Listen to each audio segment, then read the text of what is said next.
The movie begins 40 years ago, where a family of three, Jim, his wife Grace, and their daughter Charlie, are traveling to Niagara at night. Because the journey is long, they stop at a motel called Jolly Monkey to book a room for the night.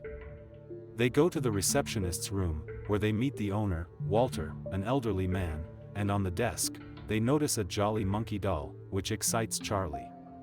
Walter offers to take her picture with the doll and hang it on the monkey wall, which is already filled with pictures of other children. Walter calls his wife, Carolyn, who brings a camera and takes Charlie's photo with the doll. When Jim asks for a room, Walter gives them the key to room 4. Jim offers to pay, but Walter refuses, saying the room is free for them, and before the family leaves, Walter and Carolyn give Charlie the Jolly Monkey doll to keep. As they go, it is clear the elderly couple is hiding something.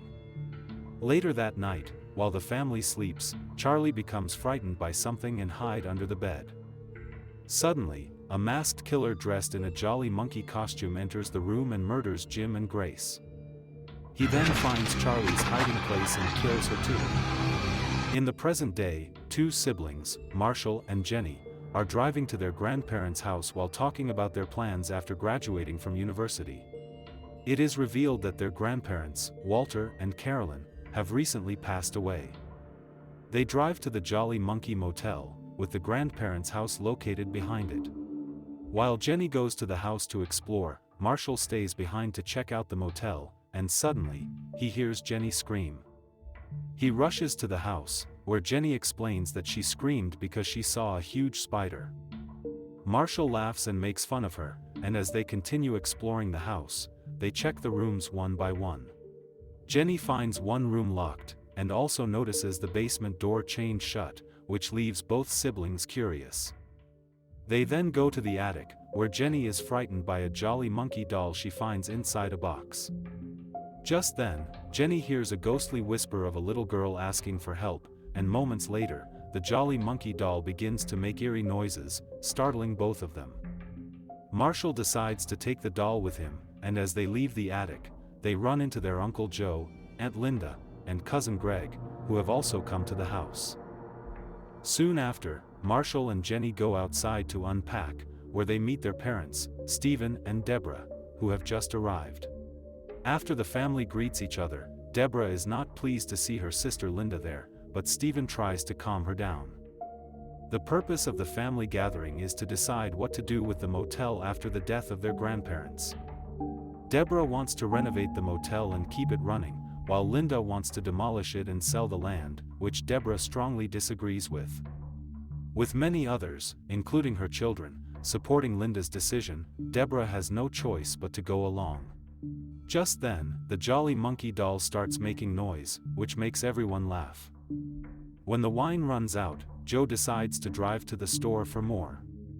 Inside his car, he hears strange noises but cannot figure out where they are coming from. As he drives, the noises continue, so he pulls over and checks the trunk, where he finds the Jolly Monkey doll. While he is distracted, the Jolly Monkey killer from the beginning of the movie suddenly attacks and kills him, removing the skin from his face.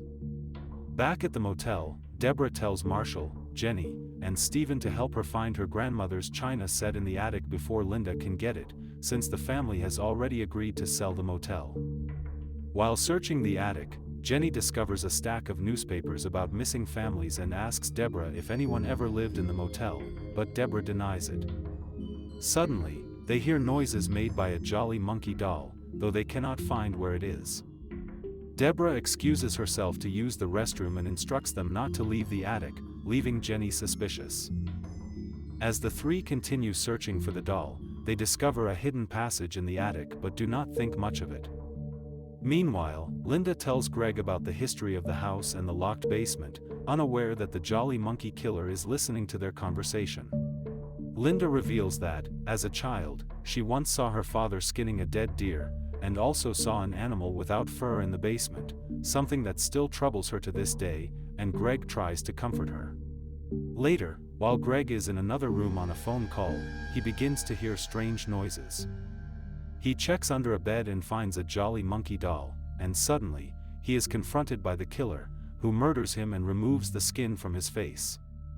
Meanwhile, Stephen manages to find the jolly monkey doll that was causing the noise and stops it. Jenny comes across more newspapers about missing families and decides to keep one, and she notices the name Charlie written on the doll, the same girl from the beginning of the movie. At the same time, Deborah tries to convince Linda not to sell the motel, insisting it holds important childhood memories she doesn't want to lose. No matter how much she pleads, Linda stands firm in her decision to sell, and before leaving, Linda asks Deborah if she knows where the basement keys are. Deborah says no, but offers to check the motel office. She then informs her family that she is going to the office and tells them to tidy up the attic. Moments later, the jolly monkey doll begins making noise again, and frustrated, Marshall is about to smash it on the ground when they suddenly hear even more noises. Overwhelmed, they try to escape the attic but discover the door is locked. Following Stephen's instructions, Marshall puts the doll down, and all the noises stop immediately. Meanwhile, Linda tries to open the chained basement door but fails. She then notices blood in one of the rooms. To her shock, she discovers Greg's dead body, and in her panic, she accidentally injures her foot on broken glass. Just then, she is confronted by the killer, who fatally stabs her to death. Moments later, Stephen, Jenny, and Marshall hear Deborah scream after she discovers Linda's dead body, and somehow the attic door is now open. Stephen tries to call 911 but realizes his phone is missing, just like Marshall's and Jenny's. Soon they notice Deborah is no longer with them, so they decide to search for her. Marshall and Stephen stay behind to look for Deborah, while Jenny is told to go start the car. Marshall goes up to the attic, where he finds a trail of blood leading across the floor, and to his shock, he finds Greg's dead body seated in a chair with a jolly monkey doll. Suddenly, the killer strikes him from behind, knocking him unconscious. Marshall later wakes up tied in the attic, with the killer preparing to kill him. However, the killer flees into the secret passage when Stephen approaches the attic. Stephen quickly unties the terrified Marshall, and the two prepare to leave the house.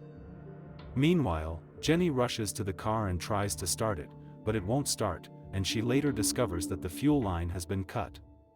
She runs back to the house to continue searching for Deborah and discovers that the room which was locked earlier is now open. Jenny goes inside, and while looking around, she finds pictures of the missing children, including Charlie. Suddenly, she is startled by Deborah, who enters the room and tells her to lock it, insisting it is a safe place. Jenny confronts her again about the missing families, but Deborah claims she never noticed anything. Deborah secretly takes a key, and tired of Jenny's questions, she tells her it is time to leave. They reunite with Marshall and Stephen outside, and as they plan to escape the house, Jenny is guided by a ghostly whisper toward the motel office. There, she discovers that Charlie and her family's names have been erased from the reservation book, and she begins to suspect that her grandparents may have been serial killers. Just then, the killer tries to break into the motel office, and Jenny is directed by Charlie's ghost into a room, where she retrieves a key and hides behind a couch just as the killer enters. Jenny strikes the killer and escapes, running into room 4, the same room where Charlie and her parents stayed before they were murdered. Jenny hides under the bed as the killer breaks in, searching for her. At that moment, the killer hears Stephen calling out Jenny's name and hides inside a closet. Jenny comes out from under the bed and reunites with the others outside. She tells them where the killer is hiding and shares her discovery about the missing families, which makes Deborah uneasy. Stephen arms himself with a metal bar, and together they go into room 4 to confront the killer, while Deborah is told to stay outside in case the killer tries to escape. When they open the closet, they find only the killer's costume and 2 sharp knives. The killer is gone. Jesus Christ. Before they leave the room, Jenny tells Marshall not to tell their parents that she suspects their grandparents were behind the disappearance of the missing families. Just then, Jenny, Stephen, and Marshall hear Deborah screaming from inside the house. They rush in and find her handcuffed. Stephen frees her, and Deborah explains that the killer dragged her into the room with a bag over her head and chained her there. When Deborah sees the knife they had taken from the closet, she says it belongs to her father and insists it should have been locked in the basement. Jenny then tells them more about what she discovered and suggests that their grandparents might have had something to do with the missing families. This upsets Deborah, who slaps Jenny, but she quickly apologizes and insists her parents had nothing to do with the disappearances. Frightened that the killer might now have the basement key, Jenny, Marshall, and Stephen prepare to leave. But Deborah stops them, saying the safest place is the basement, and shows them that she has the basement key, not the killer. After unlocking the basement door, they all go inside, and Deborah locks it from the inside to keep the killer out. To their shock, they find various weapons, including calcium hydroxide and a tanning agent. Stephen questions Deborah about them, but she claims her father was a hunter and used these items. Jenny then finds a picture of Charlie and Deborah together as children and questions her about it, and Deborah begins telling a story about her childhood. When Deborah was a little girl, she was always lonely. Nobody wanted to play with her, not even her sister Linda. One day, a family visited the motel with a young daughter, who became Deborah's friend, and they played together. But when it was time for the family to leave, Deborah didn't want the girl to go. She and her father killed the family, and Deborah removed the girl's face skin and sewed it onto the Jolly Monkey doll so she would never be alone again. It is then revealed that Deborah is the killer, and the reason she murdered Linda and her family was because they refused to agree with her decision to renovate the motel. When Stephen tries to reason with her, Deborah brutally stabs him to death. Marshall attempts to run to the basement door, but Deborah throws a knife at him, injuring his leg.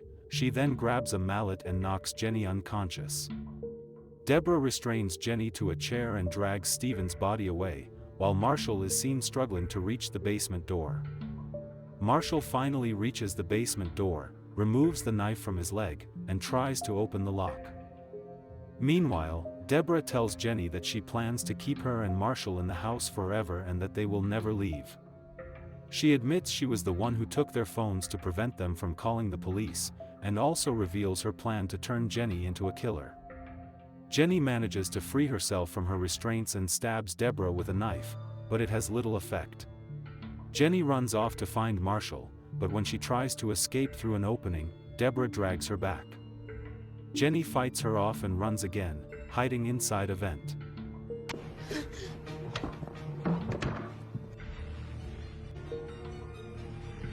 When Deborah is out of sight, Jenny crawls out, but Deborah catches up to her and tackles her.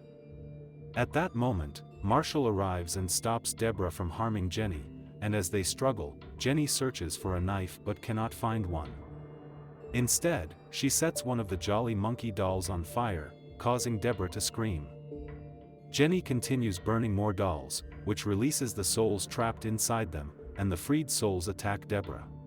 Jenny grabs the basement key from Deborah and pushes her into the fire, where she burns to death. Jenny and Marshall escape the basement and the house just as the flames spread, consuming everything, including the motel. Jenny helps Marshall into Uncle Joe's car, and together they drive away while the fire reduces everything to ashes. As the fire rages, one Jolly Monkey doll that wasn't burned suddenly begins to make noise, and the movie concludes. Okay guys, that's all the recap about the Jolly Monkey from 2025. Thanks for watching, see you again in the next video.